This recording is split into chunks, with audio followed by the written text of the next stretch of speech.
Bismillahirrahmanirrahim. Alhamdulillahi Rabbil Alamin. Wassalatu wassalamu ala al-mab'uthi rahmatan lil alamin.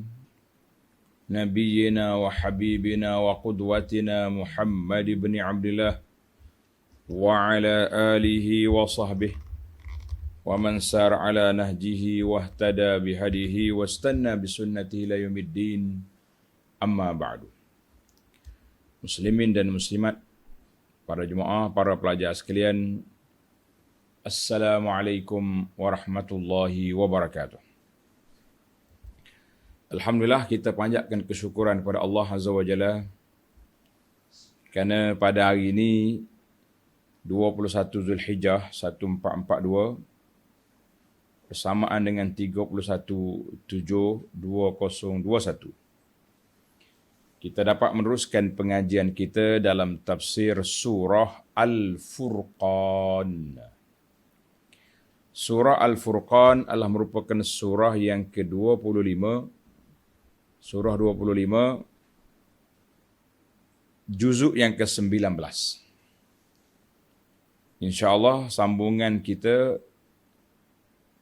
ayat 68. Ayat 68, sambungan dari siri yang lepas tentang Ibadur Rahman. Allah SWT sudah sebut kepada kita ciri-ciri Ibadur Rahman. Ada beberapa ciri, secara besarnya 9, secara terperincinya 11 ciri. 11 ciri. Jadi Alhamdulillah, dalam ayat yang lepas kita sudah ambil 5 ciri sifat Ibadur Rahman. Iaitu, tuan-tuan tengok balik, bermula daripada ayat 63, sifat tawaduk, tidak sombong dengan orang, apabila bercakap dengan orang-orang yang jahil, mereka bercakap secara lemah lembut, tidak kasar. Sifat yang ketiga, tahajud, banyak beribadat pada waktu malam. Sifat yang keempat, takut kepada azab Allah, al-khauf. Sifat yang kelima, iaitu berhemah dalam berbelanja, dalam berinfak. Tidak terlalu boros dan tidak terlalu bakhil. Bakhil pun tidak, boros pun tidak. Sebab kita tak mahu jadi member syaitan. Innal mubazzirina kanu ikhwana syayatin. Orang mubazir ni geng syaitan. Jadi kita jangan masuk dalam geng syaitan, kita nak masuk dalam kumpulan orang yang beriman, orang yang taat kepada Allah Azza wa Jalla.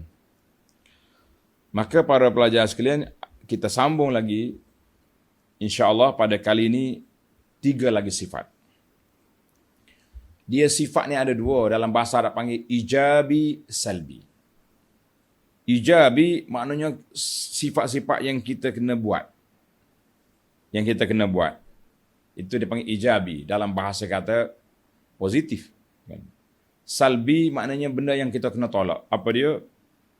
Ayat yang kita akan baca hari ini, iaitu tidak menjauhkan diri dari syirik, tidak membunuh orang tanpa hak dengan sengaja, dan juga menjauhkan diri daripada zina dan segala bentuk fahisyah.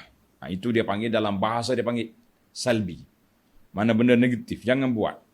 Benda mesti dijauhkan. Menjauhkan diri daripada perkara-perkara ini.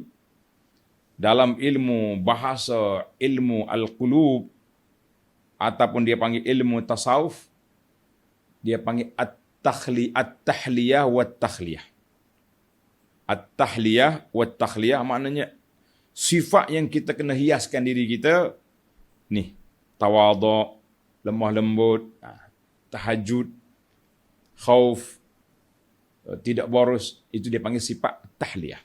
Mana sifat yang indah yang kita kena ada. Adapun ayat yang kita baca ini, dia panggil sifat at-takhliyah.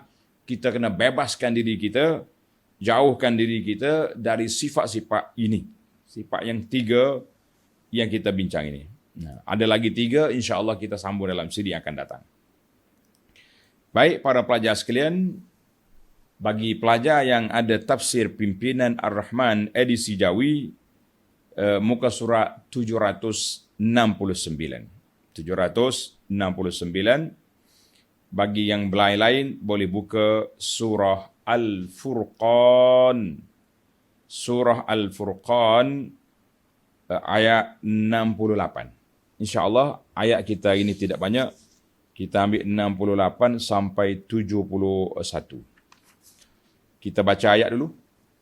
Kemudian pergi kepada huraiannya insyaAllah. أعوذ بالله السميع العليم من الشيطان الرجيم والذين لا يدعون مع الله إلها آخر ولا يقتلون النفس التي حرم الله إلا بالحق ولا يزنون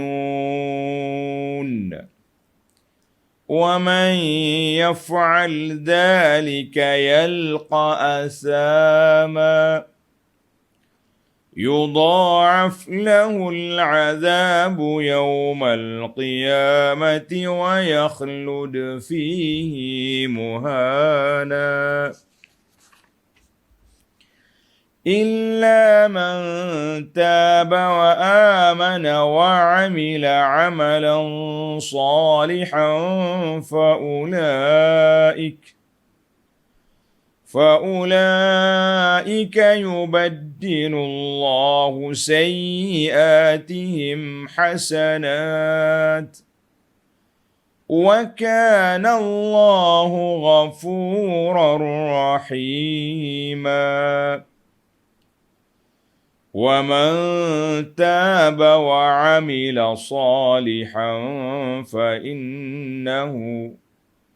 فإنه يتوب إلى الله متابا.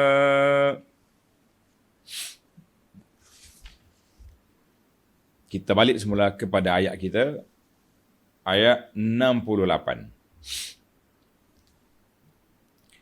Ayat 68, para pelajar, tanda ini sifat ibadur Rahman. Sifat hamba-hamba Allah Ta'ala yang baik, yang dikehendaki oleh Allah Azza wa Jalla, iaitu ayat 68 ini terkumpul padanya 3 sifat. 3 sifat. Apa dia sifat dia? Tengok terjemahan ayat. وَالَّذِينَ لَا يَدْعُونَ مَعَ اللَّهِ إِلَهًا آخَرَ. Dan juga mereka yang tidak menyembah sesuatu yang lain bersama Allah. Maknanya tidak sekutu ataupun tidak melakukan syirik. Ini dia panggil sifat yang ke-6. وَلَا يَقْتُلُونَ النَّفْسَ الَّتِي حَرَّمَ اللَّهُ إِلَّا بِالْحَقِّ. Dan tidak membunuh jiwa yang diharamkan oleh Allah Azza wa Jalla membunuhnya. 7. Sifat yang ke-8, وَلَا يَزْنُونَ. Dan tidak pula berzina. Ini panggil 3 sifat ini dalam bahasa kita sebut tadi, sifat salbiyah, perkara negatif, ataupun dalam bahasa tasawuf takhliyah. Sifat ini yang jangan ada pada kita. Mana perbuatan yang tak boleh ada, kerana itu dia guna la. Wala. 3 kali la. Jangan hampiri, jangan buat, jangan lakukan benda ini. Ataupun tidak melakukan. Tidak melakukan. Itu dia panggillah. Baik. Para pelajar sekalian, kita tengok munasabah ayat ini. Lamma zakara subhanahu wa ta'ala ma tahallau bihi. Dalam sifat yang 5 yang lepas, Allah Ta'ala sebut sifat yang mesti kita at-tahalli, hiaskan diri kita dengannya daripada usul at-ta'at. Asas ketaatan, kan, dengan al-adl wal-ihsan, dengan perbuatan kita, perkataan kita, dalam tubuh kita, dalam harta benda kita. Maka ayat ini menunjukkan kepada usul ummahatil ma'asi. Ibu kepada maksiat yang wajib dijauhi, jangan melakukannya. Tidak mana dipanggil ayat nafi ataupun ayat larang. Ada dua di situ. Baik para pelajar sekalian, ayat ini di akhir ayat Allah kata wa may yaf'al dzalika yalqa athama. Dan siapa yang melakukan yang demikian akan mendapati balasan dosanya. Ada cerita dia, kisah. Dia panggil sabab nuzul. Sabab nuzul maknanya sebab turun ayat ini. Dari Ibnu Abbas radhiyallahu anhuma, anna nasan min ahli syirki. Ada di kalangan mereka yang musyrik, yang kafir lah, syirik. Waktu dalam kesyirikan ini mereka telah bunuh orang. Ramai dah dia bunuh orang. Zina. Banyak kali dia berzina. Dia mari jumpa Nabi SAW. Faqalu, ya Muhammad, innal ladzi taqulu wa tad'u ilayhi hasan. Aku dengar dakwah kamu ni, apa yang kamu ajak ini baik, elok, cantik. Tapi kami nak tahu. Ini sebelum masuk Islam ni kami nak tahu. Boleh tak kamu ceritakan kepada kami apa yang telah kami lakukan dulu? Bunuh orang sudah, zina pun buat dah. Jadi diambil yang besar lah. Kalau nak kira, minum arak tu dah jadi satu benda biasa. Bagi dia tidak jenayah dah tu. Bagi dia. Bagaimana kafarah? Bagaimana nak hapuskan dosa-dosa yang lepas? Sedangkan dalam ayat ini sebut, yalqa athama, mereka ini berdosa besar. Menarik juga dia punya soalan. Fanazala, turun ayat Quran ini, wallazina la yad'una ma'allahi ilahan akhara. Ayat yang kita baca ni lah. Dan turun juga ayat Quran surah Az-Zumar. Surah Az-Zumar ayat 53 memberi jawapan kepada soalan si yang bertanya tadi. Qul ya ibadiyallazina asrafu ala anfusihim la taqnatu min rahmatillah. Katakanlah ya Muhammad sallallahu alaihi wasallam kepada hamba-hambaku yang telah melampau ke atas diri mereka sendiri, maknanya segala maksiat dia telah buat belaka, seperti soalan kafir tadi. La taqnatu min rahmatillah, kamu jangan putus harap daripada rahmat Allah. Artinya, banyak mana dosa kamu, sekiranya kamu Islam, al-Islam yajubbu ma qablahu, Islam menghapuskan semua dosa-dosa yang lepas. Hadis ini dikeluar oleh Imam Bukhari wal lafzu lahu wa Muslim. Jadi kita nampaklah di sini ayat Quran ini menjawab kepada soalan orang musyrik ni dia nak masuk Islam tapi kena syarat tu. Bagaimana dosa-dosa kita yang lalu? Di kita ni itulah dia. Menarik jugalah, dia pun nak tahu juga dosa dia sebab dia dengar ayat Quran ni Tuhan kata siapa dia buat benda 3 perkara ini yalqa athama, dia akan dosa dia besar dan banyak lagi lah dosa-dosa dia yang kita akan sebut dalam tadabbur kita kepada ayat ini. Baik para pelajar sekalian, kita bagi satu-satu kesalahan ataupun sifat ini. Sifat yang pertama, wallazina la yad'una ma'allahi ilahan akhar. Sifat yang keenam ini. Sifat yang keenam, dan juga mereka tidak menyembah sesuatu yang lain bersama Allah. Maksudnya tidak melakukan syirik. Tak lakukan syirik dalam ibadat dia, dalam i'tiqad dia, dalam segala perbuatan dia tidak melakukan syirik. Sebab apa syirik ni paling besar sekali dosa. Dalam hadis yang diriwayat oleh Abdullah bin Mas'ud radhiyallahu anhu, qala sa'altu, aku tanya. Dia tanya Nabi SAW. Ada riwayat kata, su'ila Rasulullah. Rasulullah SAW ditanya. Sama ada Ibnu Mas'ud yang bertanya, ataupun dia dengar orang tanya. Dua-dua itu tidak jadi masalah. Yang pentingnya, dia telah meriwayatkan hadis ini kepada kita. Ayyuz zambi indallahi akbar. Manakah dosa yang paling besar di sisi Allah Azza wa Jalla? Kata Nabi SAW, anta ja'ala lillahi niddan wa huwa khalaqak. Mu jadi bagi Allah Ta'ala sekutu sedangkan Allah yang mencipta kamu. Qultu summa ayun. Selepas itu apa lagi? Qala an taqtula waladaka khasyata an yat'amamak. Mu bunuh anak kamu kerana takut dia makan, habiskan beras kamu. Dia tak makan beras masa tu, kan? Bunuh anak ni sebab takut dia duk makan hakmu, menyusahkan kamu, paksa kena pergi cari makanan banyak-banyak, kan? Tak cukup makanan. Dua, qultu summa ayun, apa lagi? Qal antuzaniya bihalilati jarika, kamu berzina dengan isteri jiran kamu. Zina mana-mana pun berdosa, tapi dengan isteri jiran ni lagi dahsyat. Lagi dahsyat. Kenapa? Sebab sepatutnya jiranlah yang melindungi jiran. Ini jiran yang menjadi pengkhianat kepada jiran. Itu dipanggil dosa dia lagi dahsyat. Nak banding dengan orang lain.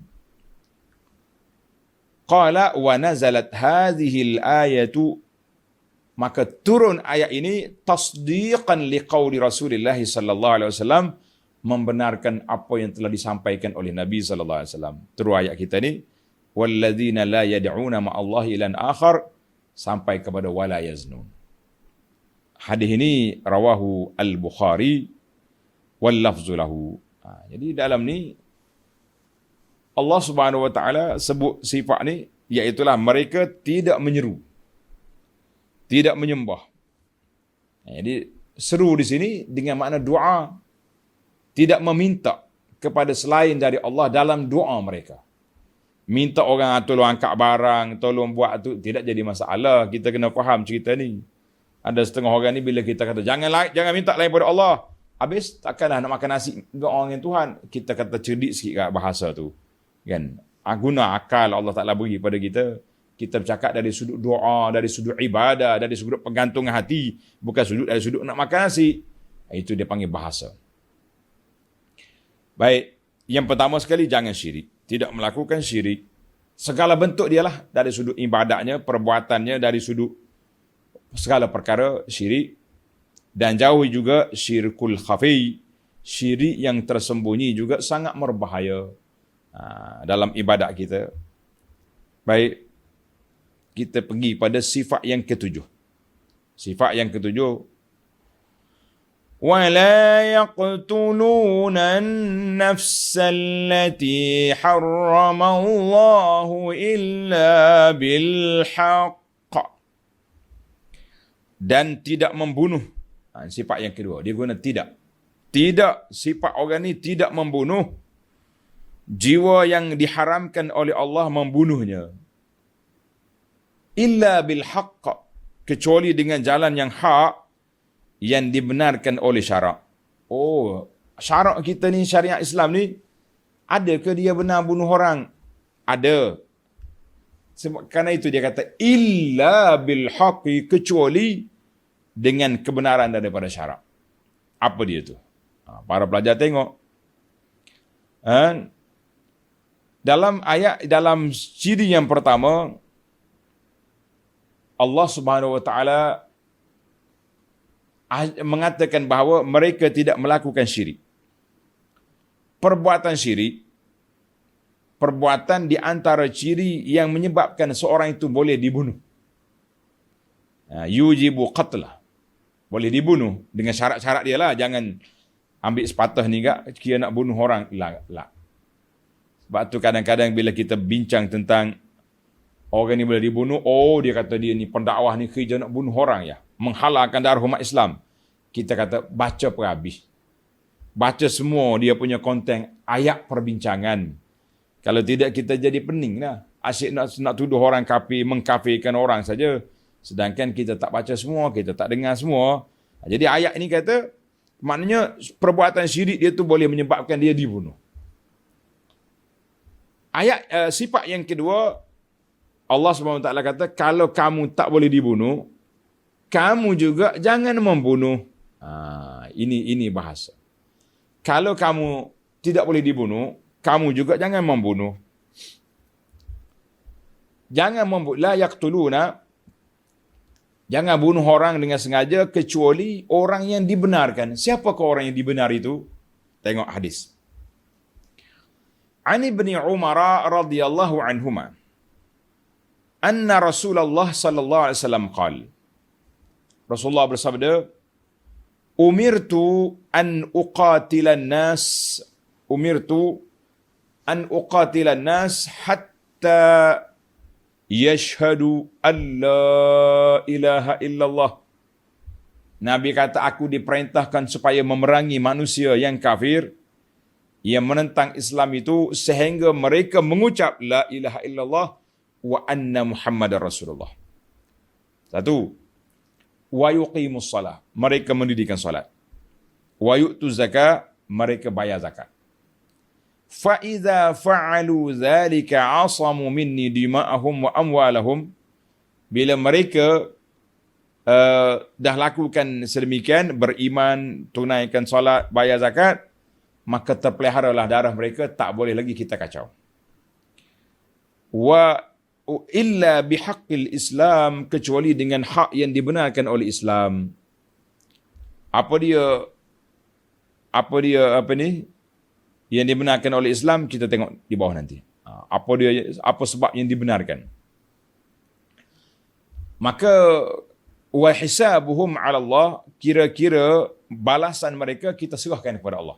Tapi atas dunia ini balasan mereka. Hadzal hadis rawahul Bukhari wal lafzu lahu wa Muslim. Tengok ni para pelajar sekalian. Kata di ulama tafsir, an-nafsul lati harram Allah. 4 kategori manusia ni tidak boleh kita sentuh, tumpahkan darah dia. Yang pertama, Muslim, orang Islam. Yang kedua, zimmi, kafir yang baik dengan kita. Kafir zimmi yang duduk di bawah pemerintahan Islam. Yang ketiga, al-mu'ahad, kafir yang membuat perjanjian damai dengan kita. Yang keempat, musta'min, orang kafir yang minta keamanan dengan kita. Ini jangan kacau. Hadhihi hiyal anfusul lati harram Allah.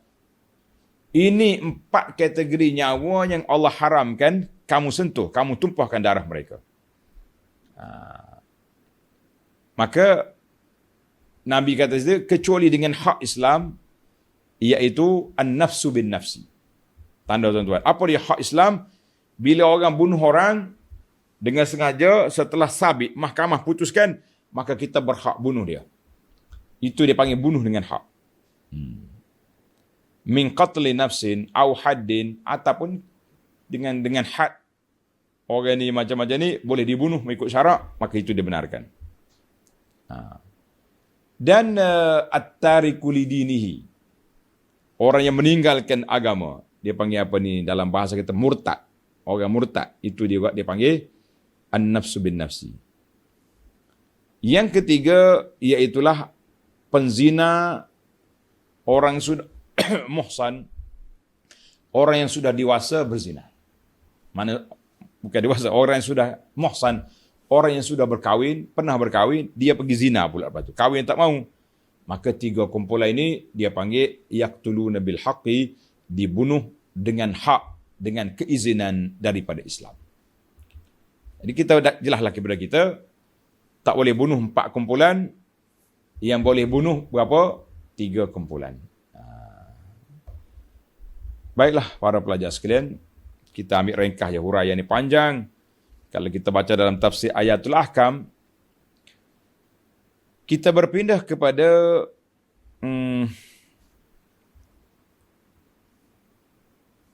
sifat yang ketiga,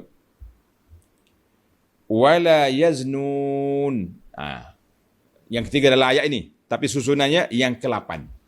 Sifat ibadur rahman yang ke-8, wala yaznun, dan mereka tidak pula berzina. Tidak pula berzina. Kata di para ulama tafsir, munasabatul ayah, Allah SWT sebut dalam ayat yang lepas al-qatl al-jali, bunuh secara zahir, bunuh. Atba'ahu al-khafiyah, diikuti dengan membunuh secara tersembunyi, iaitulah dengan mensia-siakan hak anak. Wala yaznun, mereka tidak melakukan zina. Sebab bila orang berzina, dia akan keluar anak. Anak ni nanti tak tahu anak siapa. Tak ada bin, tak ada keturunan, tak ada nasab. Dan ada sebahagian orang ni bila dapat anak, dia bunuh. Maknanya, perzinaan ini menyebabkan zahirnya, timbulnya anak-anak yang tak sah taraf. Tidak sah taraf. Maka orang yang baik-baik, orang yang soleh, mereka tidak akan melakukan perbuatan zina. La yaqa'una fi zina, mereka tidak terperangkap dengan perbuatan zina, dia itulah melakukan perbuatan itu dengan cara yang haram. Dan termasuklah tawabi'uz zina. Apa dia tawabi'? Liwat, simhak, lesbian, apa lagi ni? LGBT, itu termasuk dalam perbuatan-perbuatan yang fahishah, yang keji. Baiklah para pelajar sekalian, kita tengok kepada kesan daripada perbuatan itu apa jadi? وَمَنْ يَفْعَلْ ذَلِكَ يَلْقَى أَثَامًا. Dan sesiapa yang melakukan demikian akan mendapati balasan dosanya. Jadi siapa dia buat yang tadi, maka dosa dia akan dapati. Jadi di sini para ulama mengatakan 3 ataupun 1. Dia buat 1 ke buat 3? Siapa dia syirik, bunuh orang, zina, maka hukuman dia kekalah dalam neraka. Sebab apa? Sebab ada syirik kat depan.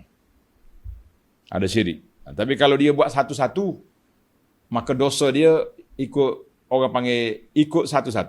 Dosa zina lain, dosa bunuh orang lain, dosa syirik saja. Tapi kalau dia syirik, dalam musyrik, kafir, zina pula, dosa lain pula tambah lagi, bunuh orang pula. Maknanya bertingkat-tingkat dia punya tahap ataupun taraf dosa, na'uzubillah. Jadi ada ulama mengatakan dosa yang package lagi dahsyat. Sebab dia bermula dengan kafir, kemudian diikuti dengan dosa-dosa yang lain, maka dia punya balasan dia cukup dahsyat. Apa dia balasan? Para pelajar tengok. Tengok ayat 69. Yudha'af lahul 'adzabu yawmal qiyamati wa yakhlud fihi muhana. Akan digandakan baginya azab seksa pada hari kiamat, dan ia pula kekal dalam azab itu dengan menerima kehinaan. Ini yang disebut oleh para ulama tentang sebab kekal tu. Bila kekal tu bi majmu'at, package 3 dosa ni. Kalau setakat bunuh saja dengan zina, orang tu masih lagi tahta masyiatillah. Mungkin dia diazab dulu, selesai azab. Kalau dia beriman, setelah selesai azab, dia tak kekal dalam neraka, dia boleh keluar dari neraka. Jadi ayat ini Allah Ta'ala ulang, yudha'af lahul azabu yawmal qiyamah, maka digandakan baginya azab pada hari kiamat. Digandakan azab dia pada hari kiamat. Na'udzubillah. Wa yakhlud fihi muhana, dan mereka akan kekal di dalam neraka. Sebab apa kekal? Sebab dia ada syirik di depan itu. Baik para pelajar sekalian, siapakah orang yang selamat? Dia berdosa tapi dia selamat. Tengok ayat 70. Illa man taba wa amana wa amila amalan salihah. Kecuali orang yang bertaubat. Maknanya peluang masih ada. Peluang masih ada. Taubat, tinggalkan dosa yang lepas. Daripada syirik, taubat dia kepada tauhid. Daripada bunuh orang, sudah bunuh. Macam mana mau taubat? Nak tarik balik tak boleh. Orang yang sudah berzina, dia berhenti. Wa amana. Syarat yang kedua. Dia sudah taubat, dia beriman, betul-betul beriman. Wa amila amalan salihan, dan dia telah tukar amalan dia daripada buruk kepada baik. Daripada kufur kepada iman. Daripada syirik kepada tauhid. Daripada maksiat kepada taat. Maka apa kesan dia? Tengok tuan-tuan. فَأُولَٰئِكَ يُبَدِّلُ اللَّهُ سَيِّئَاتِهِمْ حَسَنَاتٍ. Maka orang-orang itu Allah akan menggantikan pada tempat kejahatan mereka dengan kebaikan. Tempat dia jahat tu jadi baik. Tukar tempat. Maksud dia bertukar cara hidup. Dulu lara, maksiat, sekarang ni sudah taat, iman. Ataupun amalan buruk dia dulu Allah Ta'ala tukarkan jadi balasan yang baik. Bagaimana? Kita tengok perbahasan ulama dalam masalah ini. وَكَانَ اللَّهُ غَفُورًا رَحِيمًا. Dan adalah Allah amat pengampun lagi amat mengasihani. Para pelajar, tengok nota kita di bawah. Nota 1192. Yakni, sesiapa yang melakukan perkara-perkara yang diharamkan oleh Allah Ta'ala itu, kemudian ia menyesal dan bertaubat, yang disertakan dengan iman, amal soleh. Tak taubat saja. Mantapkan iman dan beramal dengan amal yang soleh. Kalau setakat taubat ya, tidak diikuti dengan iman, kita kata itu tidak memadai. Maka Allah Subhanahu Wa Taala akan mengampunkannya dengan menghapuskan dosa-dosa itu dan mendorongkannya mengerjakan amal kebajikan, tukar gaya hidup. Baik para pelajar sekalian. Dalam dua ayat yang lepas, kita tengok Allah Ta'ala sebut ciri-ciri dosa besar. Syirik, bunuh orang, zina. Banyak lagi lah kita sebutkan dalam hadis yang telah kita sebut. Ijtanibus sab'al mubiqat. Jauhkan kamu daripada 7 yang membinasakan. Kemudian, Allah Ta'ala bagi amaran seksa yang dahsyat. Kita kata pintu tidaklah tertutup. Masih ada ruang, masih ada peluang bagi siapa? Bagi orang yang bertobat. Betul-betul beriman dan beramal soleh. Ini peluang masih ada. Tinggi mana darjat kufur dia, sejahat mana manusia ini, kita jangan tutup pintu taubat depan dia. Sebagaimana yang berlaku kepada pembunuh yang telah bunuh berapa orang? 99 orang telah dibunuh. Kemudian ditanya tuan guru kata tak ada peluang. Dia bagi cukup 100. Dia taubat, Allah terima taubat dia. Baik para pelajar sekalian, kita tengok dulu Sabab nuzul, sebab turun ayat ini. Kalau kita tengok dalam tafsir lain, banyaknya sabab nuzul. Setiap ayat tu ada sabab nuzul. Tapi bila kita semak dari sudut sanad, payah saya nak ceritakan tuan-tuan. Tapi dalam siri yang kita ni, alhamdulillah hari ini sabab nuzul banyak. Dengan sanad-sanad yang baik kan. Kita dah dengar sanad dia. Sebab turun ayat ini, An Sa'id bin Jubair, seorang ulama tafsir, meriwayatkan daripada pakar ilmu tafsir di kalangan sahabat, iaitulah Abdullah bin Abbas radhiyallahu anhuma. Qala nazalat hadhihi al-ayah bi Makkah. Ayat ini, walladzina la yad'una ma'allah ni, ayat yang kita baca hari ini turun di Mekah. Faqala al-musyrikun, puak-puak kafir mari tanya, wa ma yughni 'anil Islam? Kalau inilah dosa dia, kalau inilah balasan dia, mana kita masuk Islam pun dosa juga. Wa qad adalna billah, kami sudah kufur dengan Allah, kami telah bunuh orang, kami telah melakukan fawahish, segala bentuk benda-benda keji, zina dan lain-lain. Jadi macam orang kafir yang tak nak masuk Islam itu memang menggunakan hujah ini untuk menjauhkan diri, tapi yang sudah jinak dengan Islam menggunakan hujah ini macam ada faedah ke masuk Islam. Fa anzalallahu azza wa jalla, maka Allah Taala turunkan ayat 70 ini, illa man taba wa amana wa amila salihan. Siapa dia taubat, beriman, beramal saleh, Allah Taala tukar kejahatan dia jadi baik. Tukar dia sendiri daripada jahat, daripada syirik, musyrik, asi kepada baik. Wa kana Allahu ghafurur rahima. Allah Taala Maha Pengampun. Hadis ini rawahul Bukhari wa Muslim wal lafzu lahu ay lafzul li Muslim. Baiklah para pelajar sekalian, kita pergi kepada orang yang bertaubat daripada dosa-dosa dia.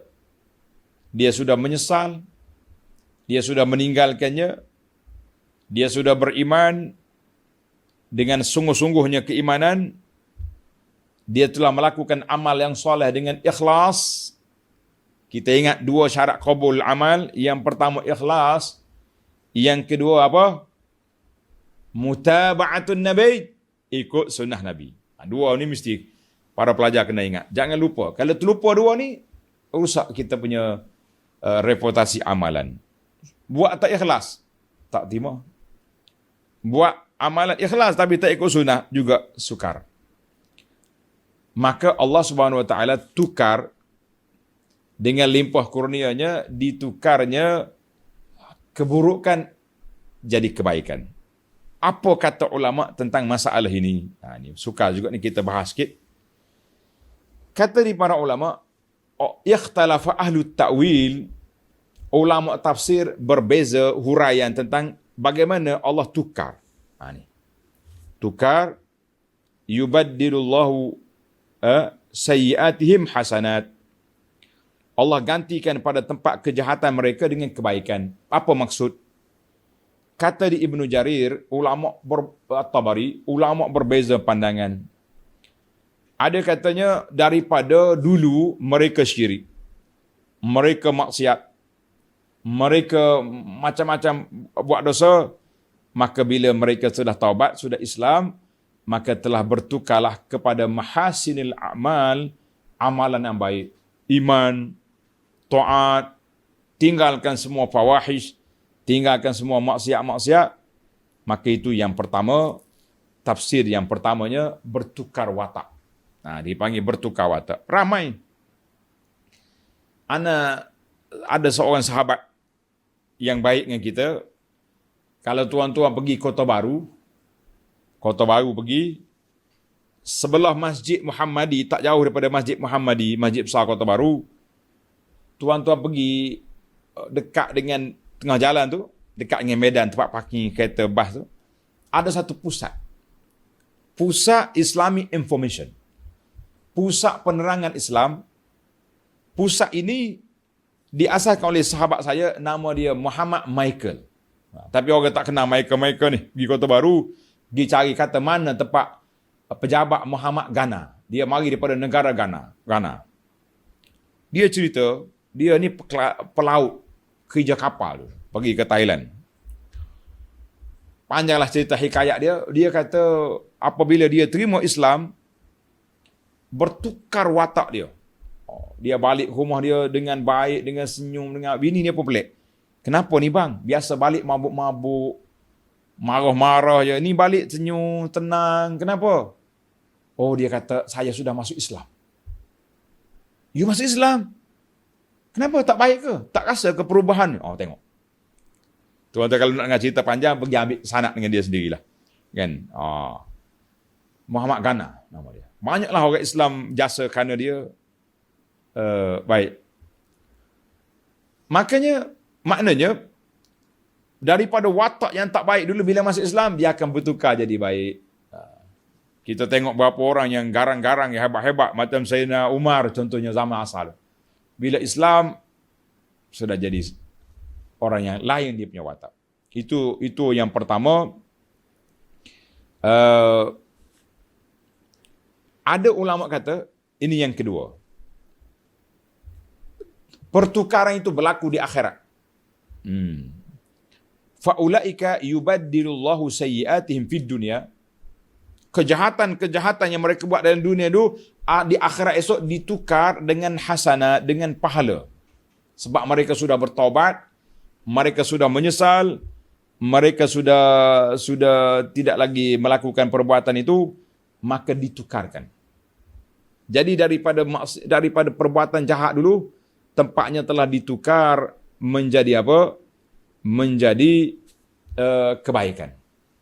Ada kata, yang ketiga, dia kata, ulama tafsir bagi tahu, catatan amalan tu kekal. Catatan amalan tu kekal. Dia tak boleh tukar. Malaikat bagi tukar, dia ni tak pernah zina. Lah, ada benda tu.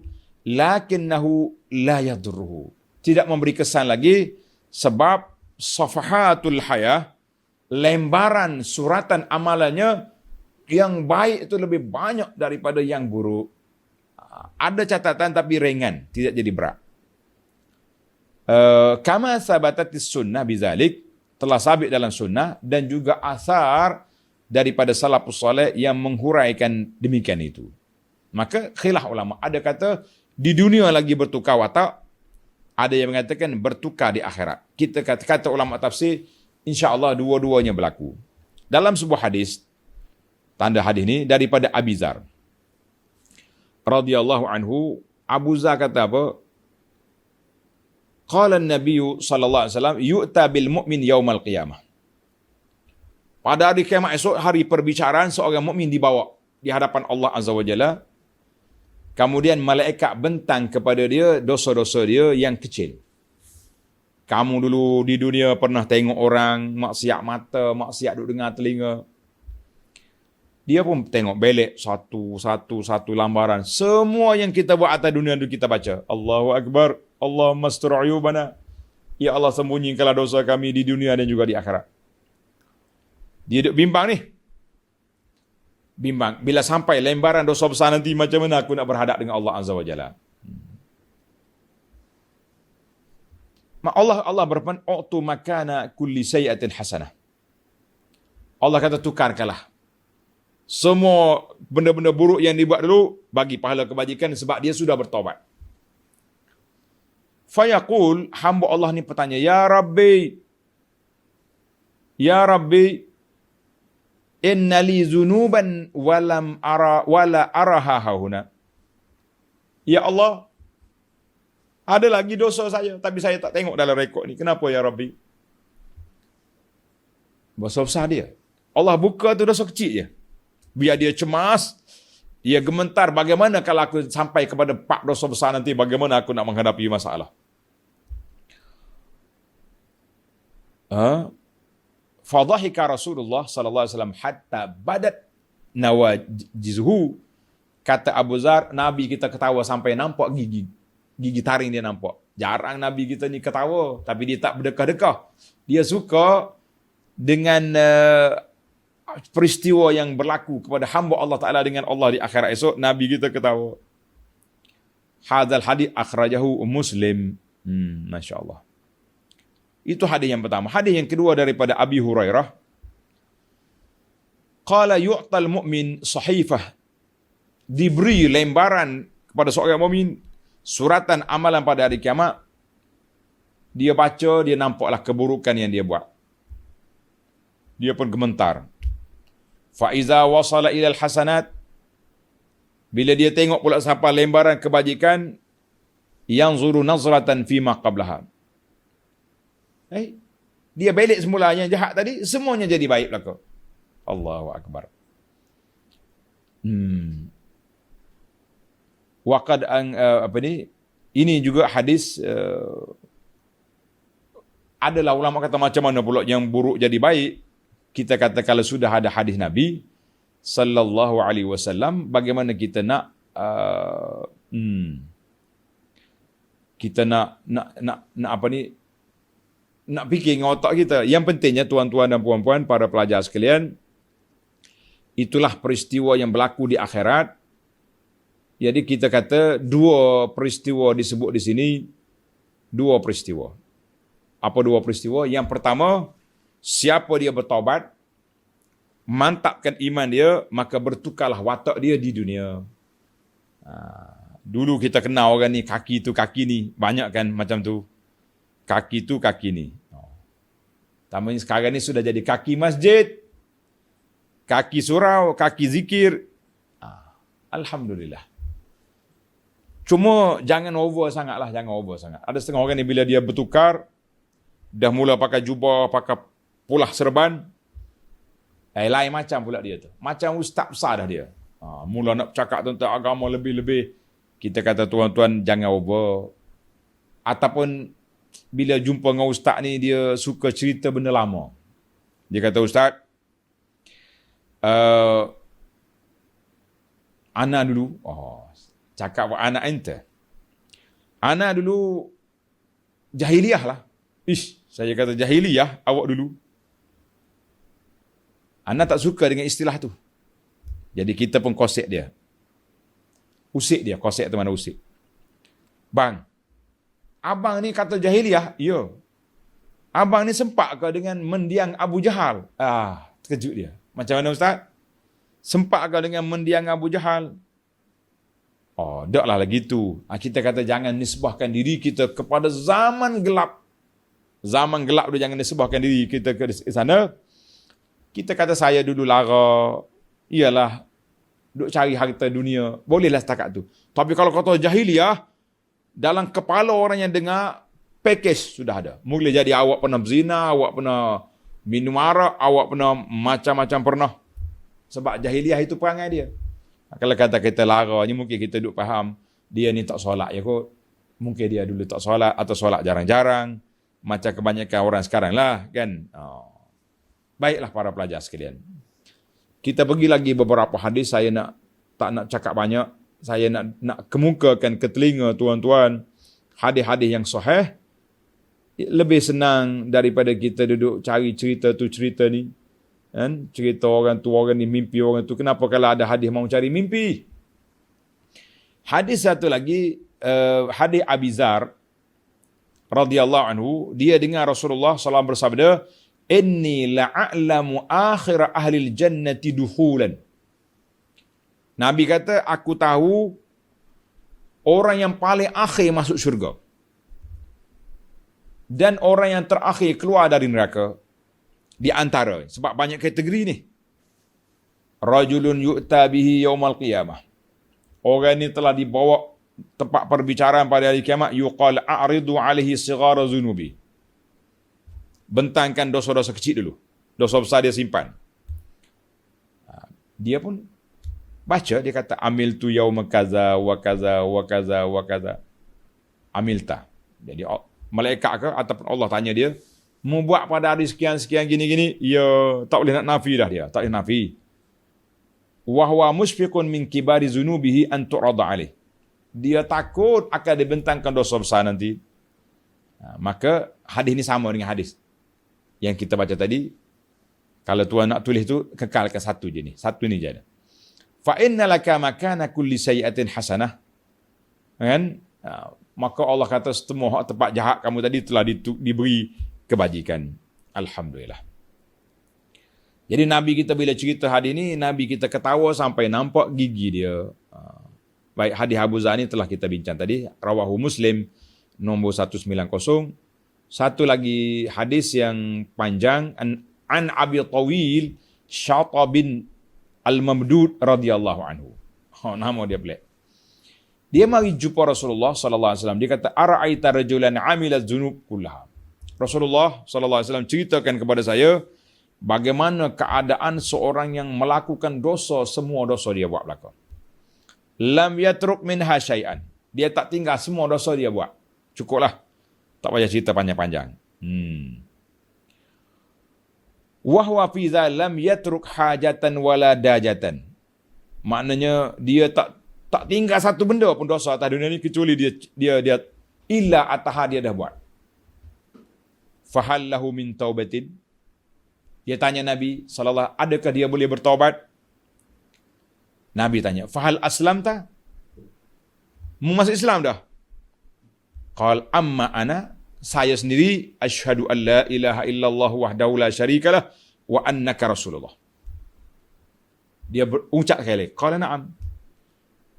Kata Nabi, na'am, ya. Allah Ta'ala terima taubat dia. Taf'alul khairat, kamu lakukan kebajikan, wa tatruku sayyi'at, tinggalkanlah segala kejahatan yang pernah kamu buat. Fayaj'aluhunnallahu laka khairatin kullahun. Allah Ta'ala akan jadikan semua yang jahat-jahat dulu tu bertukar jadi baik. Dia tak puas hati. Dia tanya lagi. Wa ghadarati wa fajarati, wa ghadarati wa fajarati. Mana segala benda yang aku buat, Rasulullah. Kan? Nabi kata semua yang kamu buat tu. Qala na'am. Nabi kata ya, Allah ampunkan semua. Qala Allahu akbar. Dia bertakbir. Fama zal yukabbiru hatta tawara. Allahu akbar. Dia bertakbir, tinggallah dia tawara, mati dia. Masya-Allah. Akhrajahu Ibnu Abi Asim wal Bazzar wat Tabarani wa jawwada isnadahu wa qawwahu al-Munziri wa qala Ibnu Hajar hasan sahih gharib. Wa sahahahu fi at-Targhib. Jadi alhamdulillah hadis ni para ulama mengatakan sanad dia kuat. Orang ni masya-Allah bergembira dia diterima taubat sampai dia mati. Masya-Allah tabarakallah. Ataupun hatta tawara sehinggalah dia pergi. Wallahu alam. Jadi kita tengok. Maknanya dia bertakbir, makna gembira sangat dapat khabar gembira ini, bertakbir berterusan. Itu makna tawara. Wallahu alam. Baiklah. Allah kata apa? Wa kana Allahu ghafurar rahima. Wa kana Allahu ghafurur rahima, dan Allah Taala amat pengampun lagi amat mengasihani. Ayat yang terakhir, wa man taba wa amila salihan fa innahu yatubu ila Allahi mataba. Dan sesiapa yang bertobat serta beramal saleh, maka sesungguhnya dengan itu ia bertaubat kepada Tuhannya dengan sebenar-benar taubat. Para jemaah sekalian, tengok. Ayatnya lepas, taubat menghapuskan kesalahan. Kan? Menghapuskan kesalahan. Kenapa Allah Ta'ala ulang dua kali? Ayat 70, illa man taba. Yang kedua, wa man taba. Ini bahasa Al-Quran, tuan-tuan. Allah tak ulang saja-saja. Kalau kita kata Allah ulang dua kali benda sama, itu kepala otak kita yang tak faham. Kata di para ulama, ayat 70 itu nak menyatakan illa man taba. Setelah Allah Ta'ala sebut dosa, azab dia begini, illa kecuali orang bertaubat, maka mereka tak akan diazab. Itu satu. Kan? Yang kedua, wa man taba, sesiapa bertaubat. Sama ada dia berdosa atau tak berdosa, dia bertaubat, maka Allah Ta'ala akan beri kepada dia darjat yang tinggi, jazil in'am, nikmat yang besar. Jadi hadis ni menyebutkan kepada kita tentang betapa besarnya kelebihan kita bertaubat. Betapa besarnya kelebihan kita bertaubat. Jangan kata, saya tak dosa nak taubat apa Ustaz? Jangan. Mana ada manusia yang tak berdosa atas dunia lain daripada Al-Ma'sum, Nabi kita sallallahu alaihi wasallam. Nabi je tak berdosa. Orang lain tu jangan cakap. Orang Kelantan kata tak usah buah lah. Tak usah buah ni mana jangan cakap besar. Ada dosa. Kalau tidak besar, dosa kecil. Jadi kita kena bertaubat. Wa man taba ila Allah. Siapa dia bertaubat dan beramal soleh, maka dia telah kembali kepada Allah Azza wa Jalla, maka Allah Ta'ala akan beri kepada dia keampunan dan keredaannya. Jadi dua ayat ini tidak berulang, tapi dia lebih kepada dua kategori. Yang tu memaafkan yang lepas, yakni bertaubatlah kita kepada Allah Azza wa Jalla. Tamatlah ayat kita. InsyaAllah kita ambil beberapa pengajaran daripada ayat yang kita baca ini. Yang pertama, man radha nafsahu ala ta'ah. Siapa dia didik jiwa dia melakukan ketaatan, wadanat nafsu bil ikhbat wal inqiyad. Kita tundukkan nafsu kita, akur kepada perintah Allah Azza wa Jalla, maka maksiat itu akan jadi lemah. Dawafi' dia panggil. Semangat nak buat maksiat akan lemah. Tapi ingatlah, dia bertembung tu. Seruan malaikat ajak buat baik, seruan syaitan ajak buat jahat, dia berlawan. Mana bila seruan malaikat ni gagah, orang ni akan tinggalkan seruan syaitan. Karena itu kata para ulama, al-imanu yazid wa yanqus.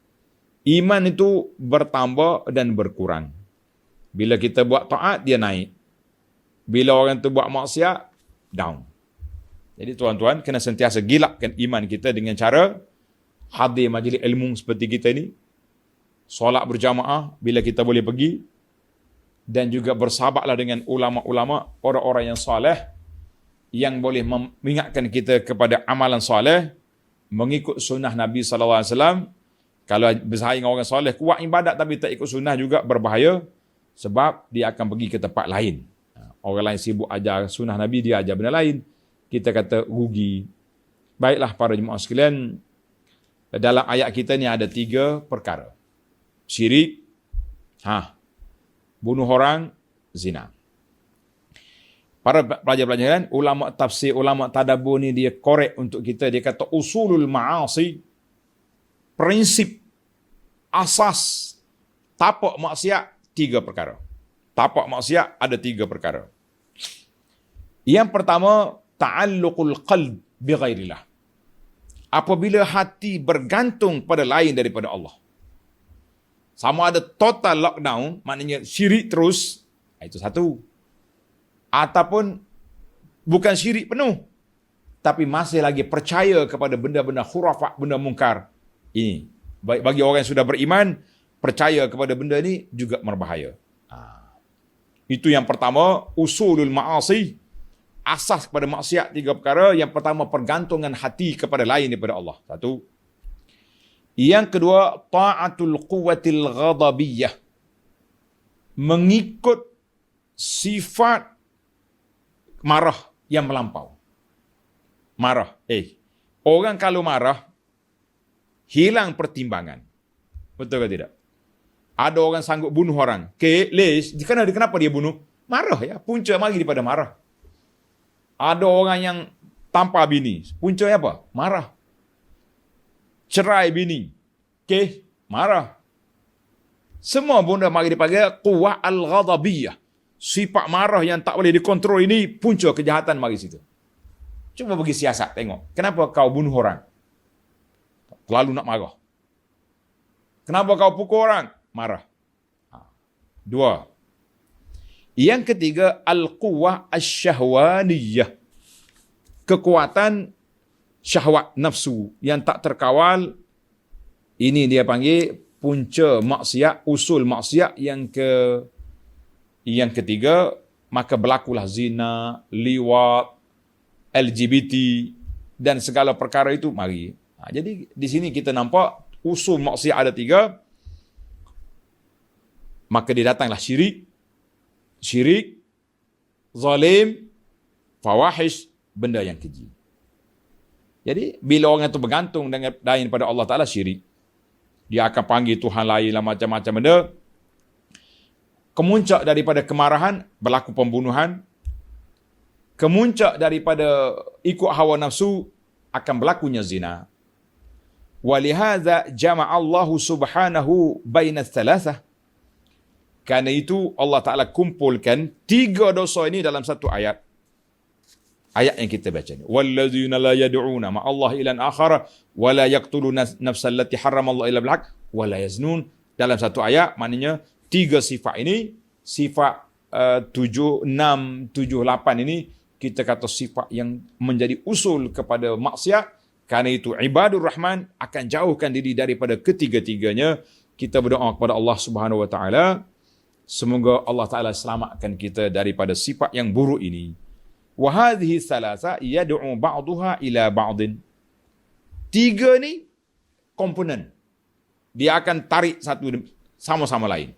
Syirik bawa kepada zalim.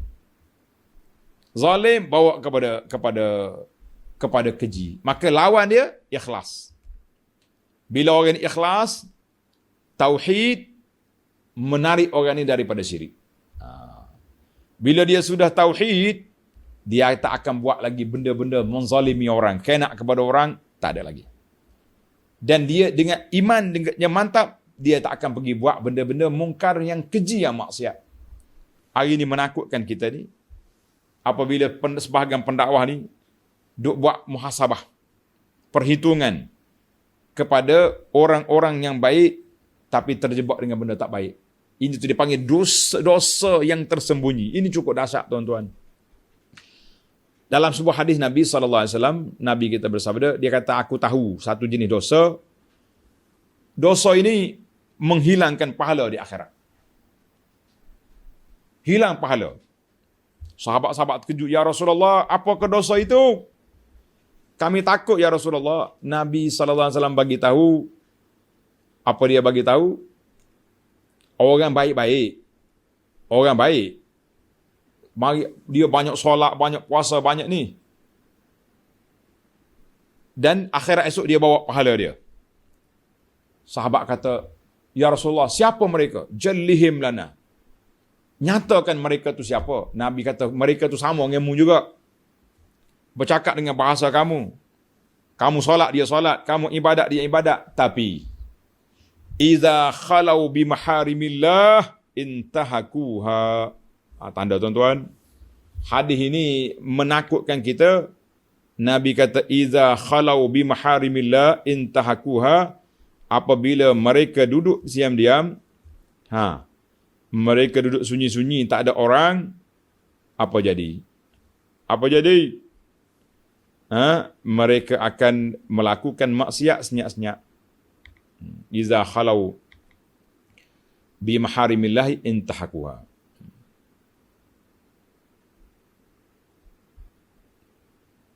Baik, hadis ni Nabi sebut inni. Saya cari hadis kepada tuan-tuan, senang.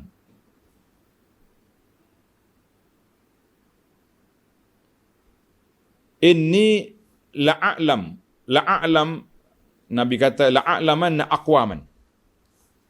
Aku tahu ada di antara kaum daripada umat hati, ya'tuna yaumal qiyamati bi amsal, bawa pahala dia, bawa besar, banyak sekali pahala dia bawa pada hari kiamat. Bawa pahala banyak. Tapi apa buat? Apa boleh buat?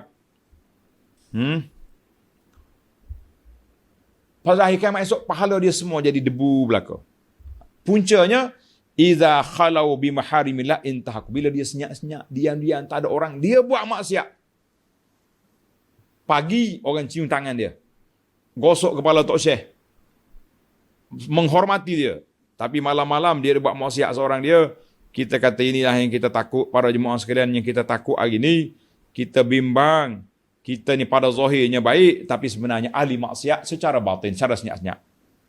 Marilah sama-sama kita muhasabah hadis ini. Kata di para ulama, isnaduhu sahih dalam sahih at-Targhib, dalam sahih Ibnu Majah. Riwayat Ibnu Majah daripada Thauban radhiyallahu anhu. Habislah kita berhenti setakat itu dulu. Takut sangat-sangat kita kepada perbuatan yang cukup dahsyat ini. Perbuatan dahsyat, dahsyat dosa-dosa yang orang tak nampak. Orang duk puji kita. Orang duk puja kita. Orang kata ustaz ni hebat. Sampai setengah orang ni jadikan ustaz tu idola. Dia panggil idola. Nama kita pun dia buh nama anak dia. Kan? Tapi rupanya ustaz ni, bila senyap-senyap, mereka langgar SOP syariat. Tak kira lah apa dia buat pun. Pasal itulah kita kena hati-hati tuan-tuan dan puan-puan daripada dosa-dosa yang cukup berbahaya ini. Baiklah. Kita tamatkan di situ dulu. InsyaAllah kita sambung lagi dalam ayat yang ke-72. Sambungan kepada sifat Ibadur Rahman yang ke-9, yang ke-10, yang ke-11. Dan kita simpulkan di akhir surah kita ini. InsyaAllah. Subhanakallahumma bihamdika.